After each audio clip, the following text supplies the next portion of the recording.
Pitong advantage ng pagre-register ng iyong business. Ikaw ba ay nagnenegosyo? Ikaw ba ay isang online seller na katulad ko na nagdadalawang isip kung itutuloy pa ang kanilang negosyo dahil ayaw nating mag-register? Kung ikaw yon yung nag-aalala at nangangamba at natatakot na mag-register ng business, ay naiintindihan kita dahil ang pag-register ng business hindi yan katulad ng birth certificate. Ayan ay parang kasal na kailangan regularly mong ina-update. May compliance yan every month at every quarter. At kadugtong yan ang pagbabayad ng tax at iba pang compliance na related sa iyong business registration. At renewal.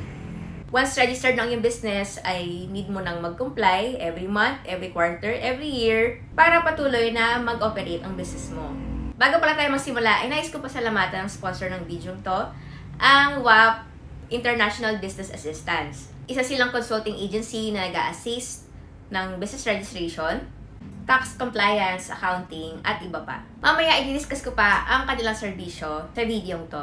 Year 2020, nung ako ay nag-start magnegosyo, at through online. So, nagbebenta kami sa Facebook Marketplace, sa Lazada, Shopee. During this time, napakadaling mag-open ng online shop. Kailangan mo lang ng bank account, ng ID, ng email, at ng mobile number at makakapag-register ka na sa platform. Within that day, ay makakapag-list ka na ng product mo at kapag nagkabenta ka that day at once ma-process mo to at ma-deliver na ang item, ay pwede ka nang magka-payout. During that time, dahil medyo naging maganda ang performance ng aming shop, nagbibenta kami ng mga work-from-home peripherals like webcam, headset, ring light, ay naging top-selling ang product namin. So, yung mga listing sa platform, kami yung unang nakikita. At dahil sa exposure na to, ay maraming nagme-message sa aming shops kung nag-accept kami ng bulk at corporate purchase. Pag ganitong transaction, ay kailangan talaga na register ang business mo dahil kailangan na yung kliyente na magkaroon ng resibo sa kanilang mga purchase.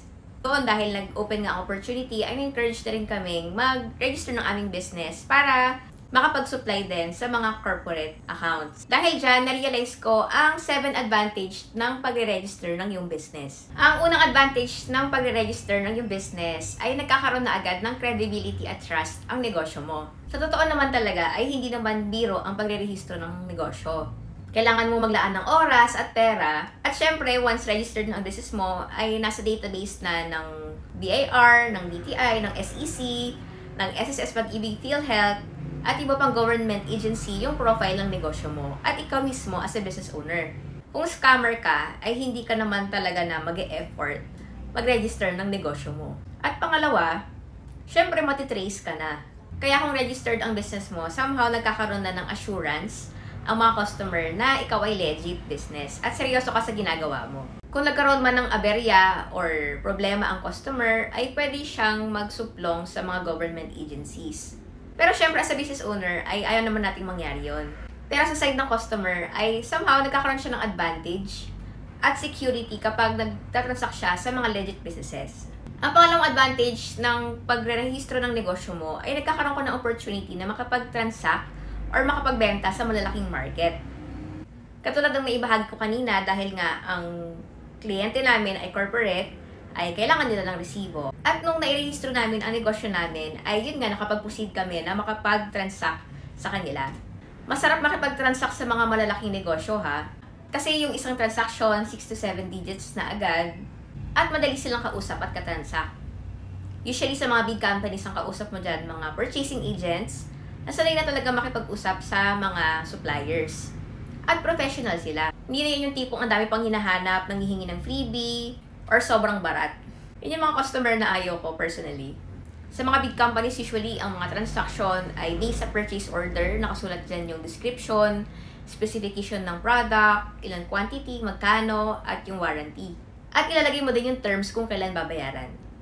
So, kung hindi ka pa registered business, kahit napakaganda at napakarami mong produkto na pwedeng may offer sa mga corporate clients, ay hindi ka maiko-consider dahil hindi ka nga nakakapag-issue ng resibo. Ang pangatlong advantage ng pagre-rehistro ng business mo ay meron kang business continuity or yung privilege na makapag-conduct ka ng negosyo mo.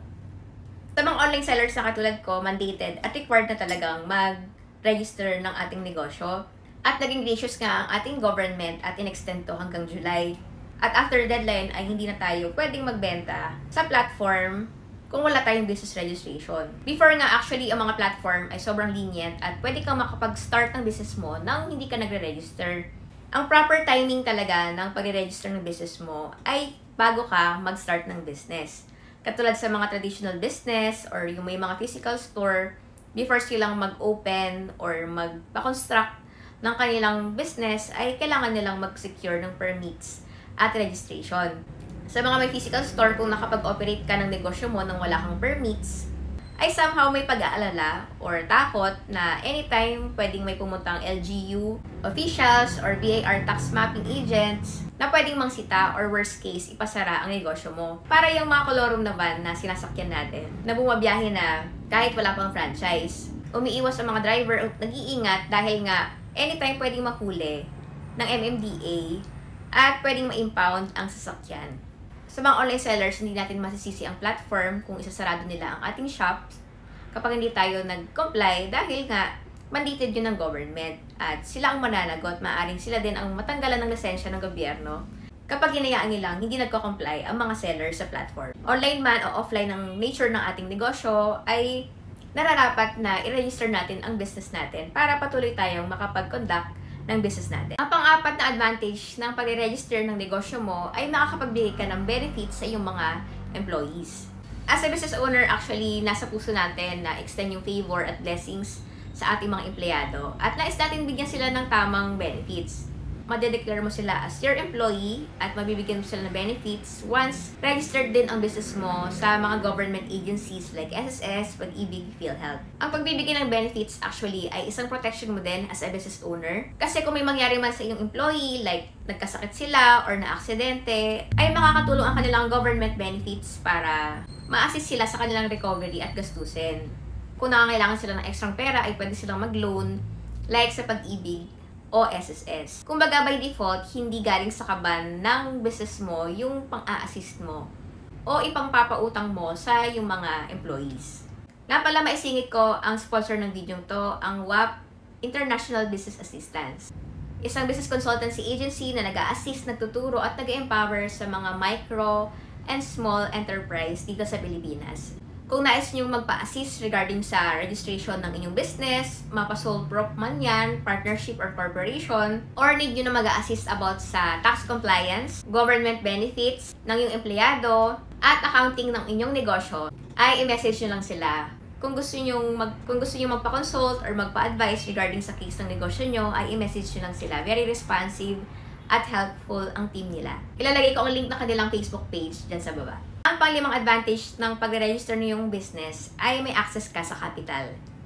If dumating yung time na kailangan mo ng additional na capital sa iyong negosyo for business expansion or emergency, ay madali kang makakahiram sa mga bangko or makakahanap ng mga investors kapag ikaw ay registered business. And kasi ang unang hinahanap talaga yung business registration documents mo, financial statements mo, and tax returns. Ang pang-anim na advantage ng pag-register ng iyong business ay ang opportunity to travel abroad.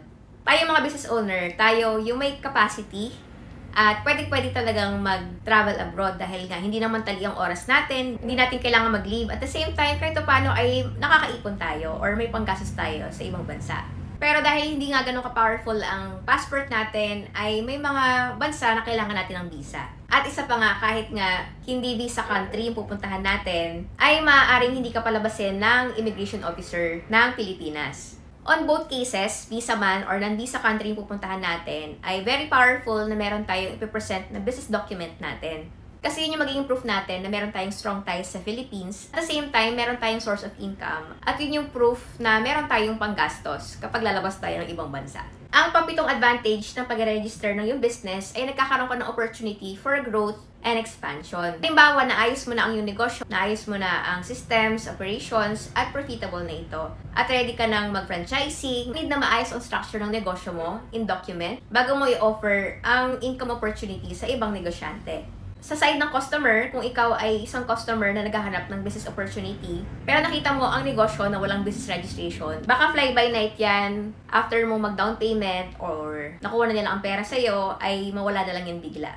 Katulad ng nabanggit ko, isang sign na seryoso ang kausap mo kapag registered ang business niya. Kasi somehow, iniingatan niya din ang pangalan niya at ang pangalan ng negosyo niya. Pero gayon man, kahit may business registration as a customer, ay we exercise due diligence and discernment din. Dahil may mga negosyo pa rin kahit registered ay hindi pa rin gumagawa ng maganda. Pero balik tayo sa side ng business owner, bago ka makapag-offer ng franchising, ay need mo na maayos ang business documents. Ayun lang muna, hopefully nakatulong sa inyo itong video to. Kung bago ka sa vlog na to, ako pala si Vilma and I've been a full-time business owner for 4 years already at 4 years na rin na registered ang business namin.